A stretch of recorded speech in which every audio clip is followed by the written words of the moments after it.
Hello, my name's King Lawal, and this is the Caring Code podcast. I'm here with Devika Wood, and she is the CEO of Brainplus and the founder of Wealth, which is a woman in health. But enough of me speaking, here's Devika Wood. So, Devika, before we dive into the milestones, I want to ask you something simple but profound. Who were you before Google? And we'll get to Google in a minute, before the titles and tech, when it was just you and your ambition. Wow, what a question. Firstly, thank you for having me here today. I really appreciate it. So before the titles, before Google, I was a girl with a really big dream, and I always wanted to be in healthcare, medicine, something around looking after people. And it came from being a young carer for my nanny for 12 years. So she looked after me for the first 10 years of my life. And when I was 10, she got dementia. And I became an informal carer for the remainder of her life until she passed away when I was 22.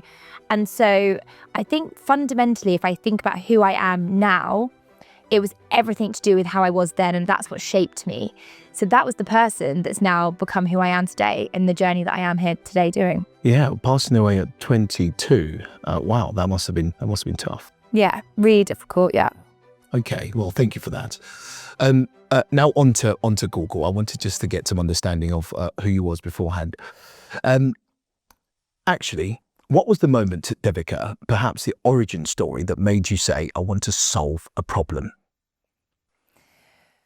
My goodness. Right. So I think, again, it goes back to my experience for caring for my nan. So when we had her living with us and I was an informal carer, we witnessed such a huge travesty in the way that the care was being delivered. So we had carers coming in using dom care agencies, social care funding we were eligible for. And over the period of those 12 years, whilst we were being her carers, we had carers coming in and out the door. We had over 150 carers turn up. So lots of carers. A lot.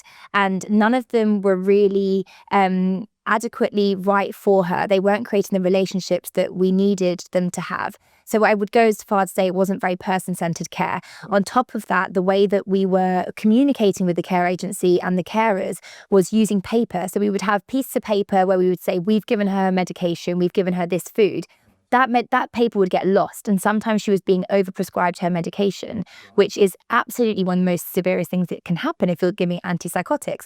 So that was profoundly the moment when I realized that when I got later in my life, joined Google, went into tech companies, I realized that technology can play a huge role in improving the way that we access care and care is being delivered. So actually, it was that story that led me to then realizing that technology can have this huge, amazing role in our lives. Yeah. Wow, that's superb. But the technology has moved on slightly. I guess it's when was that? When was that? How long ago was that? Sorry. When I was a young carer, so between the ages of 10 and 22, and I'm now 35. So do maths. So it's the odd years. Yeah. But there is using paper for communication is comments used on paper, trying to communicate that to the next of kin or the other substantial loved ones is not the way anymore. I think we've in the care company that I run, actually, we use there's this thing called Care Circle where you can communicate directly to their loved one or next of kin, and hopefully that improves things. But let's get to your time at Google. Was there ever a moment at Google that you that you now realize foreshadowed the work you're doing today in health tech? So Google was my first ever experience of a kind of technology company, but also my first proper job, which sounds incredible that it was Google, right? And at the time when I was at Google, I was 18 years old. It was actually the year between going to university. So I got offered this job being an operations sort of manager to support the facilities director. And so it was very much not embedded into the kind of real hardcore technology aspects, but it was kind of supporting the kind of Google staff and the way they were operating within the facilities. But I got an opportunity to work with and communicate with some of the most senior people across Google. So one of my now mentors is and was the UK MD. So she brought Google to the UK, Kate Burns, and she ended up sitting on my boards. But actually, one of the most profound moments in Google was I got to meet one of the guys that was leading up the digital strategy at the time. And I had so many conversations with him. He kept kind of having lunch with me because I think I was a young girl with big dreams. And he did keep saying to me, he was like, make sure you leave Google and go to university. Don't stay here. You've got a place at King's, right? And I was like, I do, I'm going to go. But then half of me was like, no, actually, I want to stay at Google. But one of the things he said to me was he left me a note when I was leaving. And it was, you have too big a dreams to be sat here and your Nobel Peace Prize awaits you. And I think it was that moment of having somebody believe in me in an organization like Google that gave me the confidence and the impetus to realize I could do anything. So it was one of the most profound and kind of, I suppose, monumental moments of my life. Yeah, but it's not even just your mentor, right? It's the people that you're around, that kind of high caliber Silicon Valley, isn't it, Google? It's just that kind of everyone's driven, everyone's ambitious, and that kind of pushes you forward anyway. That's fantastic. Thank you for that. So, so was there ever a moment in, apologies, how do you balance the Google mindset of rapid innovation with ethical clinical caution required in health? Really good question. So Google taught me at the time, because at the time when I was there, it was still considered a startup. So it was in its early phases, and which is crazy, because even as a startup, it was like multi-millions. So it's mind blowing for me. But you know what it taught me at Google was I got the opportunity to go to Silicon Valley and go to their Google Moonshot offices. And in the Google Moonshot offices, they had this concept, which was called Google X. And they had this concept of no idea was a bad idea. So what you would see in this amazing campus, which is mind-blowing, apart from all of the people riding around the bikes and the driverless cars, they would have people with laptops, and these were all engineers, big thinkers, and people would walk around with these laptops, and on the back of the laptops, they had stickers, and the stickers were of volcanoes erupting. And I said to the people, I was like, what do these stickers mean? And they said, this is where an idea has been formulated. They've worked on the idea, but it's failed. But they get given a sticker for every idea they've tried to do. And what they have is a mindset around try. So try it, pivot, iterate, or kill. And that's the mindset. They're given a very, very finite time period to basically trial out ideas. And if it doesn't succeed based on set metrics that Google has devised, they kill it. But no idea is a bad idea. And I think that concept has stayed with me forever, because in startups, in companies, you have to try things out. We're all innovating. We're all trying to do things differently. But the most important thing is try, but then don't try to the point that you fail your business. Yeah. Try to the point that you fail in line with your own metrics. Fail enough. Fail Absolutely. enough. Exactly. Absolutely. Brilliant. Fail enough. So let me just make sure I remember that. So you try it, you pivot, you iterate and kill it. If it doesn't work, I'm going to utilize that. Thank you very much. So can you walk us through one story, just one, where your tech made a life-changing difference to a personal system, and you've got a wealth of different tech that you've tried over the years?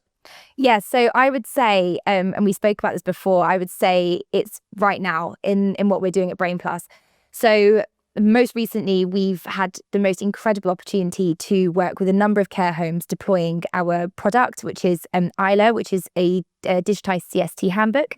And CST is cognitive stimulation therapy, which is the world's leading non-drug intervention for dementia patients. Traditionally delivered in the NHS, we've now changed that and we've brought it into the care home sector, where we believe it can make a profound difference. One of the most incredible moments of my career to date was going into a care home a couple of weeks ago, and they've just finished their 7 weeks of CST and they've done their first group session. And I had the care manager and the activities coordinator almost in tears at the way that they'd seen changes in their residents' behaviour. And one of the residents is an amazing guy who is quite an alpha male, and he's renowned in the care home for being a bit aggressive with other male residents and male carers. And after the 7 weeks, not only have they seen him soften and create conversations and rapport with other male residents and sort of diminish slightly the alpha aggressive nature, But he started talking about his childhood memories for the first time. The activities coordinator was in tears, saying I'd never seen him understand or speak about his childhood. He had a block in his head. And all of a sudden, he was telling them about the fact that he had to live in bunkers during the World War II, the fact that he used to escape from his school and climb over fences and steal sweets from the shop around the corner. And these stories were coming fast. And he said that I could see all of a sudden his demeanor change. Instead of being the laughy sort of couldn't remember things, so he put a facade on, because he couldn't remember stuff. All of a sudden, he was softened and he had his own tears in his eyes because he was remembering stuff he'd never remembered before. That is one of the most powerful moments I've ever witnessed. Yeah, it is, absolutely. So what's the secret behind it then? Because I'm sure other companies have tried to crack this, solve the problem of dementia, and maintain your dementia or even reverse it. But what are you doing differently with Brainplus? So CST is an evidence-based therapy. So it's been researched. It's been around for 20 odd years. CST in its construct is an activities-based therapy, group therapy. The construct of it is around reminiscence. It's around memory games, physical activities. But at the core of it, the construct of following the CST manual, which is this evidence-based therapy, enables people to spark memories and conversations. Which is bringing things out of their brain that was traditionally or happening with their dementia being suppressed because of all the reasons why dementia happens. And these memories come out and mood is improved because the individuals are suddenly remembering things. They're having conversations with each other and it's giving them an increased quality of life. So all of the metrics and the data that we track shows an improvement in cognition by 50%, an improvement in mood, a reduction in aggression and a reduction in anxiety. And the difference between what we're doing is the fact that this therapy, which is, NICE recommended, so it's the same as any drug on the market. It's a therapy rather than a drug. It's traditionally been kept in the NHS. So you would go to the NHS and be prescribed a drug or be prescribed this therapy. We've said we shouldn't be meeting people when they're at crisis in the NHS. We need to bring them to the forefront of the care sector, which is in care homes, is in community. And that's where people need to have this therapy. So let's make it accessible to the masses by bringing it into the care home sector, which I think is one of the most amazing sectors to exist. And let's give them this opportunity to live happier, better lives. Absolutely. Thank you for that. What metrics, and I'm pivoting slightly, what metrics matter most to you? Is it reach? Is it recovery rates? Is it policy shifts? What's the scoreboard you watch when tackling your businesses or your products? So I look at it from a two-pronged approach, I suppose, with my business hat on and, the entrepreneurial side of me, where you have to kind of give return to investors and you have to meet certain growth metrics. We see it as sort of growth in activity, engagement and utilization of our product. So that's every care home that uses it, but then every single care manager, activities coordinator and resident that is engaging with the product. And that in itself equates to commercial gains. But on the side of my personal mission, it is seeing those data points, those outcome datas improving and seeing those improvement in cognition by 50% in 7 weeks. I'll always look at that metric as I've won, because if I can get that metric across every single care home, it's major. Every single person living with mild to moderate dementia, then for me, I've won, and that's my mission. Yeah. Wow. I'm just the way that you speak about this product and CST with Brainplus it's illuminating. It's superb. Have you ever built something? And I think we touched on this before about failure. Have you ever built something that you thought was a failure, only to realize it had an unexpected, even more powerful impact? Wow. These questions are so good. You might be one of the best interviews I've ever had. So I would say Vida. So Vida was obviously the first company that I founded when I was 26. It was a domiciliary care agency. And I went into it really bright-eyed and bushy-tailed. Like, I'm going to build this care agency. It can't be hard. How wrong was I? one of the hardest sectors. It's not easy. I give my hats off to everyone that works in this sector. We went into it and we believed that we could create a marketplace. So the concept was matching carers to individuals in the home using a marketplace model. And we built the Uber for care. So you could go on, find a carer, match with the carer, book the carer, easy peasy, done in 5 minutes. Which makes sense because that's more person-centered. So exactly. Yeah. So in theory, on paper, it works, right? But you need to be regulated. You need to have the CQC regulations in order to provide effective care that's standardized. So we got into running this business using this marketplace, pivoted massively to the CQC element. And then we came up with a huge mind-blowing piece of kind of realization that actually what we were doing wasn't really the issue, wasn't the care side. We had some incredible carers. And the problem was the logistics. We were trying to match hundreds of thousands of hours of care nationwide. I think at that time we were doing 400,000 hours of care a week. Wow. It was absolutely massive. And a week, it was massive. We won so many tenders. We were, our revenues were growing. But our internal offices and our operations couldn't keep up with it. We had to get more and more people, care coordinators hired to manage this rota. And then we started seeing issues coming up, errors forming where people weren't being matched appropriately, people weren't turning up to their visits in time. So we built this logistics platform. But by building a logistics platform, we then took our eyes off the care side. And what I believed would be a success in building a logistics platform became a failure on our care delivery, because all of a sudden we were pivoting or kind of distracted into an area that actually wasn't our core business. It was the care side. And so what I saw as a failure for a long period of time, which was letting down, our clients and seeing our care delivery not at this outstanding level that we wanted it to be, there was something that was building which became absolutely fundamentally instrumental to our business. But at a period of time, it wasn't working together. And that was a failure that became a success, but in the moment was one of the hardest failures I've ever had to acknowledge. Yeah. So very difficult. Absolutely. What was the point that you said you wanted to leave Vida because you were the founder of it? Why? What was the point that you thought, right, I've had enough of this, I'm leaving? So it was in 4 years into running the business, I had raised over £6.5 million from VC money, institutional investors, to build out the technology.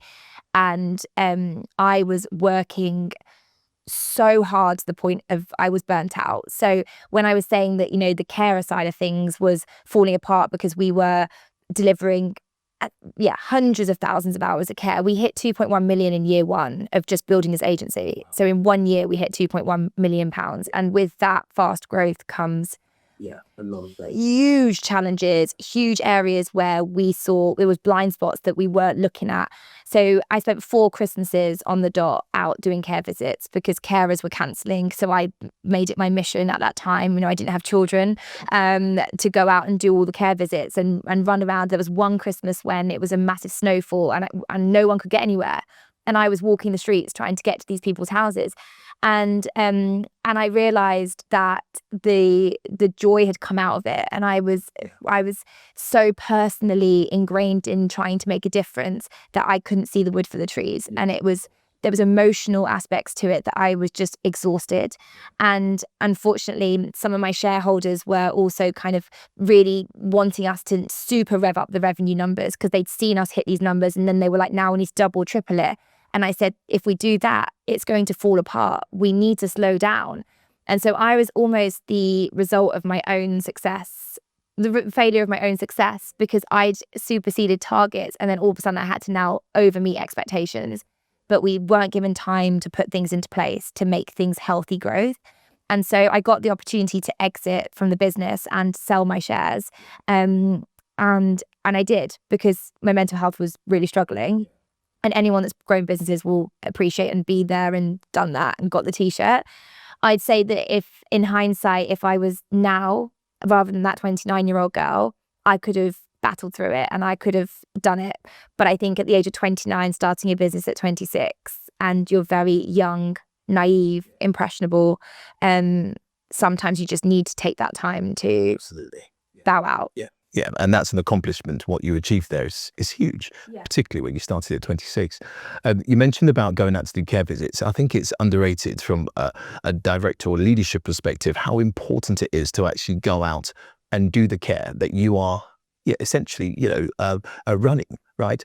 There's an element of kind of learned experience, and it informs what you do in the point of running the actual business in itself. I remember going out myself to do a few care visits, and again, that is valuable experience. So when I'm telling people what to do in the business, the managers or others, coordinators, I'm talking from experience. Do you feel that you actually going out to do the care visits has helped you in your journey? Oh my goodness, I could not agree with you more. I think every single Layer of management and leadership. everyone should be going out there and doing it, living and breathing it. I think if you're in a care home, you should be cleaning beds, cleaning toilets, working the kitchen, because you've got to live and breathe how they're all feeling. Exactly. So you know how to manage better. And I hope all of my managers and leadership team are hearing you right now, giving great advice, because I've informed them that they need to all go out and do care visits at some point. Totally agree. I totally agree with you. To be better managers. Yeah, I couldn't agree more. And I think we were saying this earlier, the carers and care staff on the front line in the care sector are doing the hardest job by far. I think they are undervalued, underpaid, and you only know what they're going through by doing it yourself. And that's the only way that you can live and breathe it. And when you have done it, you will see how much more respect they deserve. Yes. And I will hand on my heart always say that and advocate for it. And I have the utmost respect for every single care professional out there, because they do not get what they are valued and deserving of. I concur entirely. Thank you for that. So is your primary user a patient, a policymaker, a practitioner, or someone else entirely? So our primary user is a patient, so the person that is going to be on the receiving end of the therapy, so the resident who's living with mild to moderate dementia. But our other users are the individuals that are delivering the therapy, so the activities coordinator in the care home. But I'd say, around it, we are fundamentally trying to work with policymakers, primary care networks, commissioners, local authorities, all the people with decision-making power, to embed this as the frontline therapy for every single individual living with dementia. I fully believe, and my team believes, and this is our mission, that it needs to be the talking therapy for older adults equivalent. And it needs to be the frontline defense. So as soon as you are diagnosed, you are given access to CST to delay your cognitive decline. Even up to a year means that the extra care needs on the burden on the social system, the social care system, the healthcare system is going to be economically better. And if we can make it the first line defense, then those policymakers need to be our users and our customers. Yeah. Well, with the success rate, you need to be getting this in front of everybody, all the key decision makers, because as you're absolutely right. If this can, drive down issues and all sorts of problems that they're facing, this needs to be getting in front of them.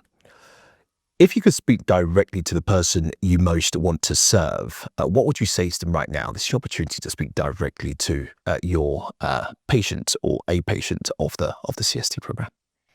So I would say, if you want to hear the words "I remember" for the first time in a long time, then you need to use CST, because you'll hear those words. And for anyone that's worked with people living with dementia, hearing those words is magic. And I always say to people, having cared for my nan for 12 years, if I could have 5 minutes with her back again when she was lucid, and CST gives that lucidity, it gives you those moments and you can see in their eyes they're back, I would give anything for that moment. And so that's what we're doing, and we are able to give those moments. So use it and see what it's like. Absolutely. Thank you.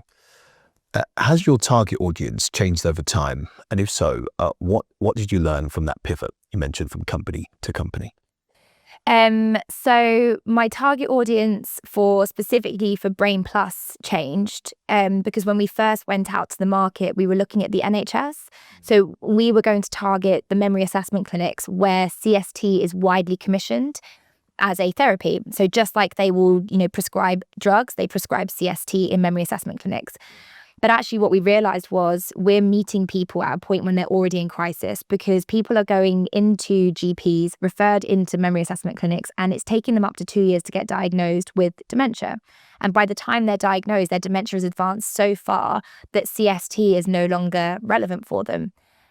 So we decided to meet people where they are, pivoted massively away from the NHS into care homes where we knew people were sitting and they were our target audience. So that was kind of one area where we pivoted. I think in terms of company to company, I've remained true to my mission and have always worked in the aged care sector. So whether it's been with commissioning or patients, residents in their homes or in care homes, that's where I've been. And it's like you said, when you know something inside out, whether you've done it yourself or you've been a manager, you stick to what you know, because when you stick to what you know, you're going to achieve the best outcomes. So, yeah. Just again, a passing thought. Have you been in front of the likes of carer associations across the country? So we have started conversations with Care England and the Carers Association. So we want to get in front of these people because they are going to be the real advocates and ambassadors, right? They lobby the councils, they lobby ICB government. Yeah, so 100%, yeah. Right. So there's a lot of noise, Devika, around AI in healthcare. But what are we not talking about enough? So AI in healthcare. AI has been in healthcare for years in one form or another. So we were doing it back at Vida. We called it machine learning, and it was essentially algorithms to kind of match people in the communities. And it was in the most basic form. We've been using AI for predictive analytics since forever. But it's just evolved in the way speed, its ability and its intelligence has evolved, with the likes of ChatGPT coming. I think speed is one of the most pivotal things that has evolved. Something that would previously have taken, a minute to process is now taking milliseconds. So I think in terms of where we have a real advantage is around operational efficiencies using AI in head offices. I think AI has an ability to streamline processes all the way across, from sales to, basic admin, to financial processes, to managing revenues and pipelines and outbound lead gen. There's so many areas that it can expedite and save you money as a business owner that I think we forget about. But then I think on the side of utilizing data, so everyone has access to massive amounts of data, whether you are actively looking at that data or not, we have data at our fingertips. GDPR needs to play a part in it, and you need to be careful with how you use that data, obviously. But there's so much that we can be doing that looks at predictive analytics, even from a most basic level. So thinking about care planning records, we can see in care planning records and spot signs quite quickly and quite easily if the carer is writing the right information. Utilizing basic care planning records to spot things that are going to happen in a predictive way is the most simplest form of using AI that I think we are missing. Sometimes we overcomplicate it, but there are some simple ways that we can actually use it that can make huge efficiency gains. Yeah, those are all very practical and positive ways to use AI. But what are some of the risks that you find or that you think that's either coming down the tracks or already here for utilizing AI too much? So I think on a personal level, I think AI is making us all a bit less clever.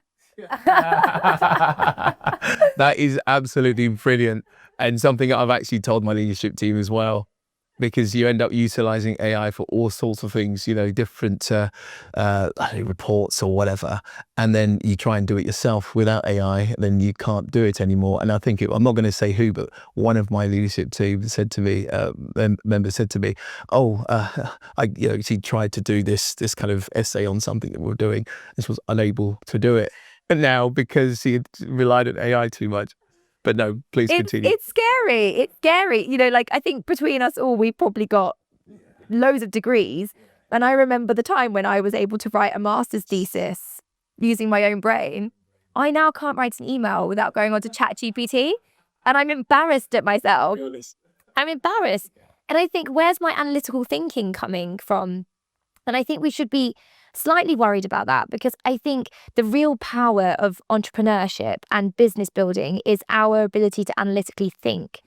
And by using AI just for basic things, we're losing that analytical thought process. And so I think there's a slight concern that I have that I'm no longer using that brain power. And so I think that's one area that's a risk. But I think on the other side, we need to be really careful about data and GDPR and the way that we're utilizing ChatGPT, even at its core. I think fundamentally we're putting so much into ChatGPT. It's going somewhere. So you've got to be so careful about what type of ChatGPT you're using. Are you using the enterprise level that's keeping your data protected? Or everything you're putting through there, board reports, financials, business strategies, commercial plans. It can literally do anything. You've taken it and it's now out there and it's being used for other people to infer their prompts. So it is concerning, and we've just got to be super vigilant about how we use it. Yeah, I agree. Some people will say that by using AI and not essentially drain our energy on some simple tasks that AI can do, we can utilize the rest of our energy on something else, on the growth of the business or whatever. But I completely agree with you that by using it too much, we get dumber. And that's just the truth. But also the risks, I also hear those as well. What's your vision, Devika? What's your view on the intersection of healthcare and geopolitics? Have you seen breakthroughs or resistance in certain nations that surprised you? It's more the wider picture. Wow. It's a big question. That's a big question.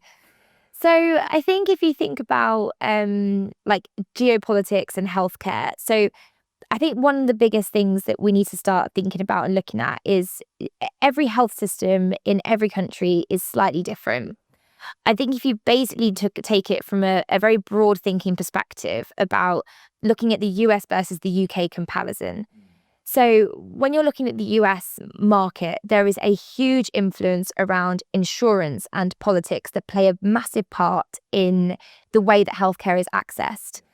In the UK, we are very lucky, and we need to always count our blessings that we have access to this public health system. Yes, we all pay for it, but at the point and care need, if you need to have access to that care system, you have it.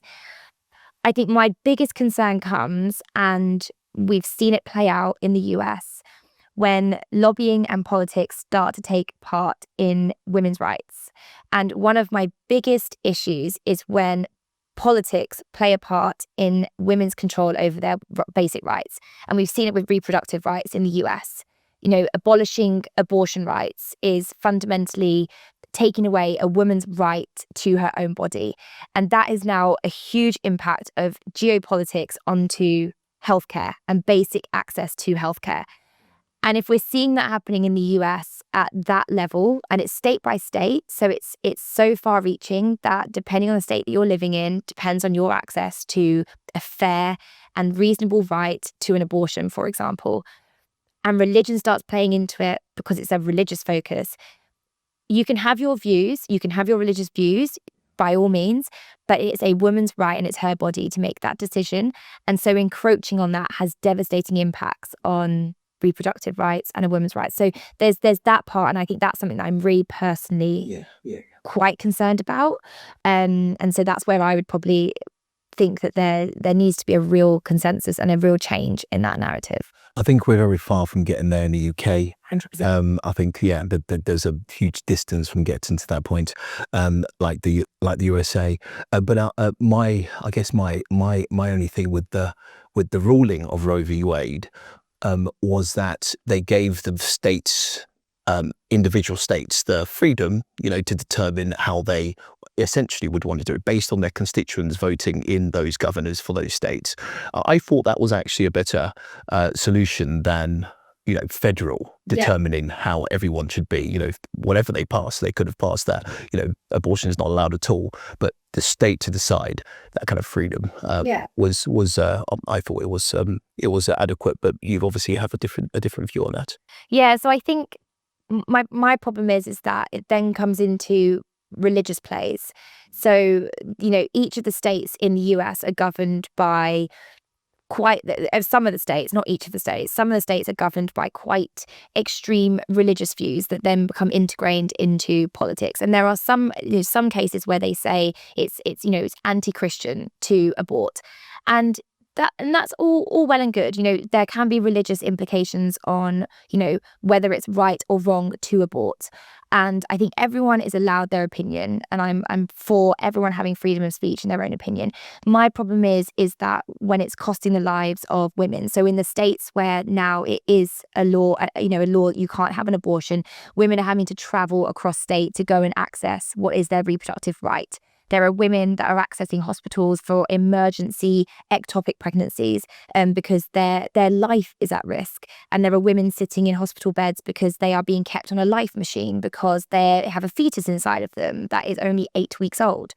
And those concepts become so complex because there are nuances to, it's not just about a woman who's had unprotected sex, who then wants to have abortion because she was, not using protection.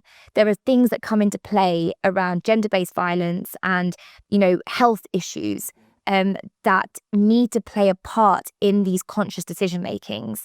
And even though it's state by state, it should be person by person. And actually the reproductive right of that individual still remains with that individual. And taking it to the state to decide becomes, I think, anti-human rights. No, absolutely, and it's really good to hear your views so passionately on that. But I am going to move away from that topic because we don't want to get into a debate. So, what's the most underreported story in global health tech today? Underreported story. My goodness, I think that there is so many areas that need to be reported more in health tech. I think, to be honest, the care sector needs to be reported more. I think we have so many incredible solutions and tech solutions that exist to support the care sector nowadays. And it seems to be the least spoken about in every aspect. It doesn't seem to be sexy enough to be spoken about.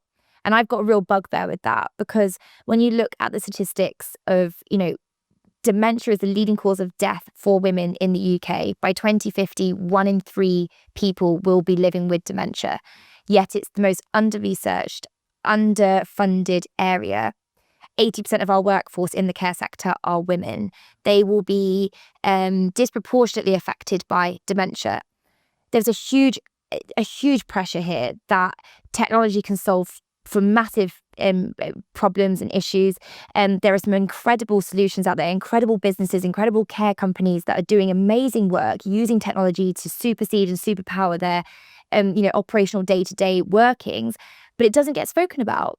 Absolutely. So it's one of my things that it needs to be spoken about more. Yeah, absolutely does. And just the kind of the value, and I think you touched on this before, the value that's placed on carers is not enough. And I think we discussed before we came on air, training passports. I think is such an important thing. Pins for carers, but all the fantastic things they actually do.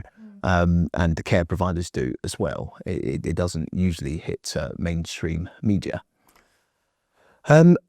Cancer is deeply personal for many, yet often reduced to data points in innovation. What's the most human story you've encountered whilst working on oncology tech? So when I was doing my PhD, I started my PhD in breast cancer research, so looking at triple negative breast cancer, I was working under a professor called Justin Stebbings, who is quite renowned for doing things slightly differently. And one of the things that I really respected him for was the fact that he would look at a patient individually and figure out any way possible to give them access to drugs or a chance or a hope to live. And he would take some of the most aggressive cases where literally there was no hope left. And he would experiment using solutions or drugs that weren't actually on the market yet. He it didn't go well for him personally. Like, he ended up going up against the GMC, and it's in the papers and people know about it. But I think that's what medicine is. I think medicine is pushing boundaries, and it's doing things when there's no more hope left.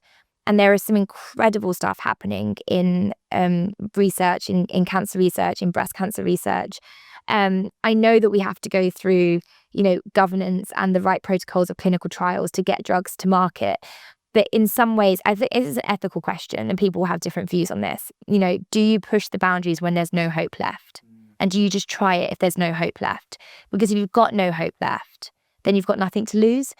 But it's a very, very medical ethic question, that, and it's probably complicated, and it's been questions go through GMC councils and doctors for centuries and centuries. But I just think it's a really important thing to question and look at, and I really respected that he did that in some ways. Yeah, my answer will be yes. I think you do. And again, with cancer, and this is the time. This is before. At what point did you work in cancer? So this was before I joined Babylon. So it was after I graduated from King's. I did a cancer research associate position at Imperial, and then I got onto the PhD course to do triple negative breast cancer. Yeah. What are the most exciting frontiers in cancer detection or treatment right now that most people outside your field wouldn't know about? Ooh. So I think in terms of the detection, we have become so much clearer at understanding blood biomarkers, for understanding at what point sort of cancer is going to be forming. We've got a lot more of a deeper understanding around kind of the pathways that involve how cancer is formed, and in terms of kind of genetic abnormalities. And that's largely through to our ability to research these biomarkers.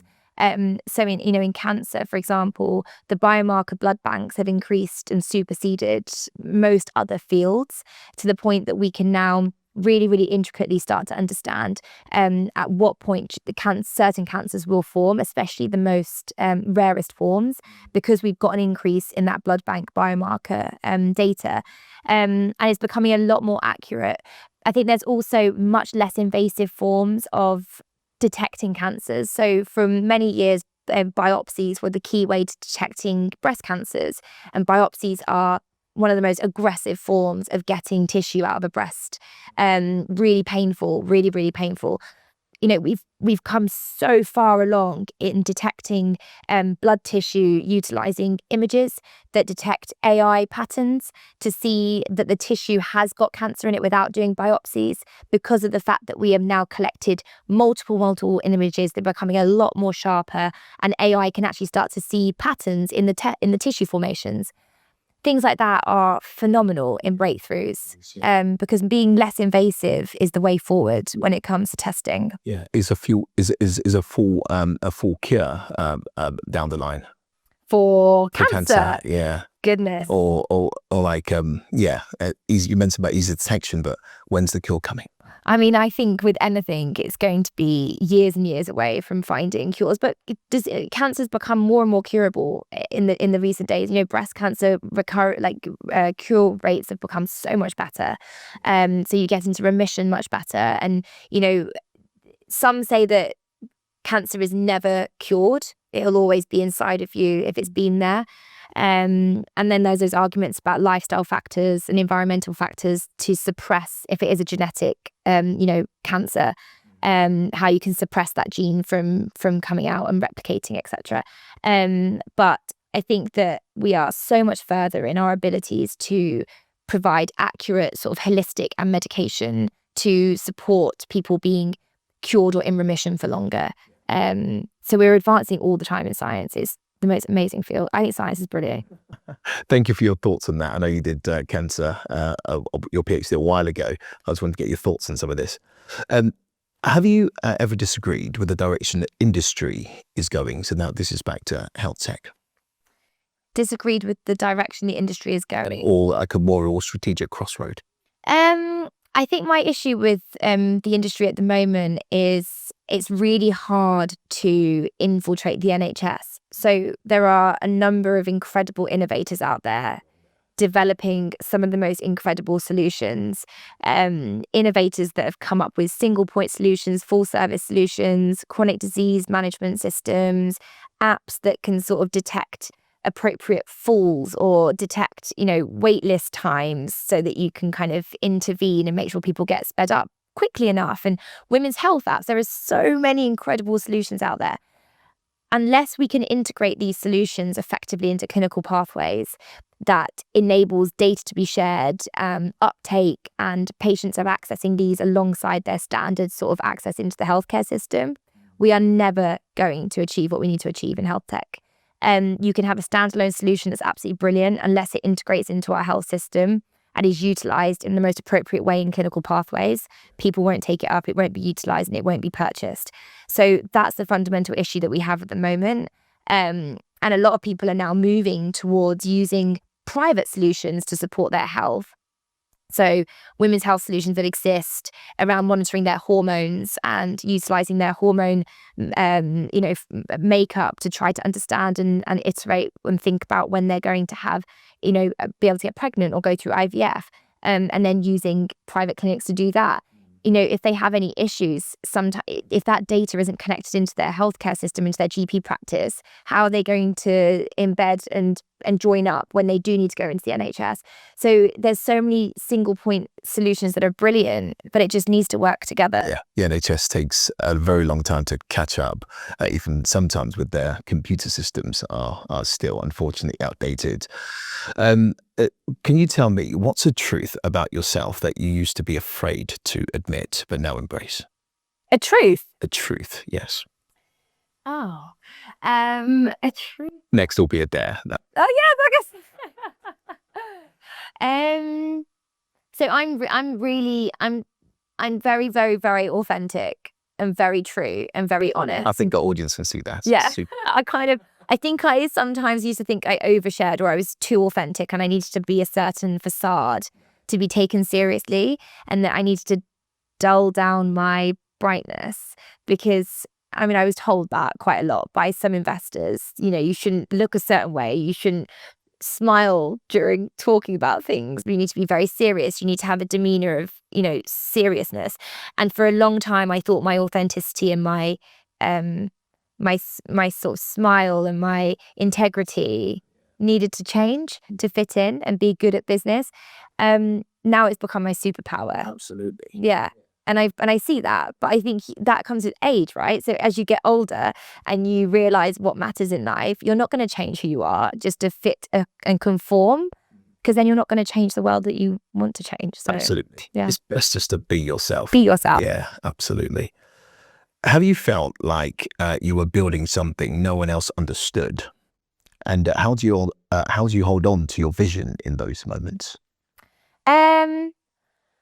So, I think, to be honest, at Brainplus, we really struggled at the beginning to get people to understand what it is that we were doing. I think at the end of the day, it's quite difficult to translate what is, a nice recommended therapy. It's commissioned on the NHS and it's delivered and it delivers these values. The complex language around it found quite difficult to make people understand exactly what it did. And that was really difficult and really challenging. And sometimes, when you're running a business and you're talking about things, it becomes second nature for you, but you forget that other people haven't learned the weeds of what you're doing. And really, you have to simplify it, really simplify it. And we overcame that by just showing people what it did. And by showing people what it did, by going into care homes, recording the magic and recording the data and the outcomes and showing the care homes the outcome data and showing them what it was, then it spoke for itself. But that was the easiest way to do it. But it is always difficult. And I think that goes back to your value proposition, right? What is your value proposition and how do you communicate that to your market? As soon as you simplify it and get it in a way that people understand, that's it. It's done. It's gold dust. But it takes a while to do that. Yeah. Really, it takes a while. Simpler the better. Yeah, Can see it exactly. for themselves. That's absolutely incredible. Okay, when was the last time, Devika, you felt doubt, and what did you do with it? Probably this morning. I woke up this morning and I felt doubt. I I mean, every day I feel doubt. I think anyone that runs a business is constantly worrying and has doubt in themselves. And am I doing the right thing? And was this decision the best decision? And could I have done this better? And you start second guessing yourself. And it's really easy to like go over and think, did I miss something? Did I not see something? Should I have seen that? And the doubt can start to creep in, and then you can really start to question, am I good enough to do this? And should I just quit? And it's a true story. Like your head just goes into this like real imposter syndrome sort of mentality. And I've learned to kind of, you have to silence those voices. You have to be your own best friend and really back yourself. But you've also got to be prepared to say, like, actually, I did miss something there. Like, maybe that wasn't the best decision that I've ever made. Maybe there was a blind spot that I didn't see. But then you yourself have to then take material actions to fix that blind spot or fix something, because you can't go around thinking you're perfect, because no one's perfect.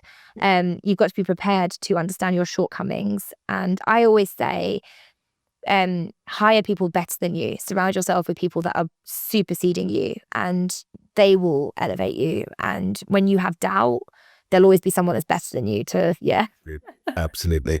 I often don't have that issue in terms of doubt. I kind of do things and then see the mistake. And then learn from that. But the minute I do something, I make a decision, I'm just like, okay, yeah, I'll put it out of my mind completely until I'm, I stand corrected. Great, I like that. Do you feel you've sacrificed something to be where you are? Yes. Yeah, 100%. Everyone makes sacrifices. What do you feel like you sacrificed? So I think in being a mum, and obviously my daughter's only 2.5 years old, I'm sacrificing a lot for spending not that much time with her, because I'm working so hard to be out and about and be on this mission to do what I'm so personally attached to. And I think every working mum will feel that. I think you can't have it all, and something has to give. And I am sacrificing moments with her. I think also the biggest thing for me is, when I put her to sleep and then I'm on my laptop working until 11, 12, 1, 2 in the morning. Sometimes I have moments where she won't go down and I'm like, I really need to get this work done. And I find myself resenting that I'm doing that bedtime. That's the worst feeling in the world, because then you feel guilt about that. But I keep thinking to myself, I want to be the role model for her, that she knows she can do anything and put her mind to anything, and she can achieve and dream big. When you've got daughters, that's the best thing that you can give them. So I think it's about that balance between, in the moment, be really present and try not to feel like you are neglecting, but at the same time, give them everything they possibly can when you are with them. And that's all you can do, right? All you can do is give them as much love as possible when you are there. Yeah. Business is important, but family is priceless. Yeah, absolutely is way above. So if this podcast was listened to by a 14-year-old girl, now you are clearly a strong, independent woman, a staunch champion for women everywhere. But if a 14-year-old girl was somewhere, let's say in Nairobi, Delhi, Birmingham, wherever, what do you hope she will take away from your story? Don't let anyone tell you that you can't, and don't let anyone dim your light. Like, you can achieve anything that you possibly can put your mind to, and everyone needs something that you can give in this world. Like, you can give magic, so give it. Yeah, that's powerful. Very good. And we're coming to the end.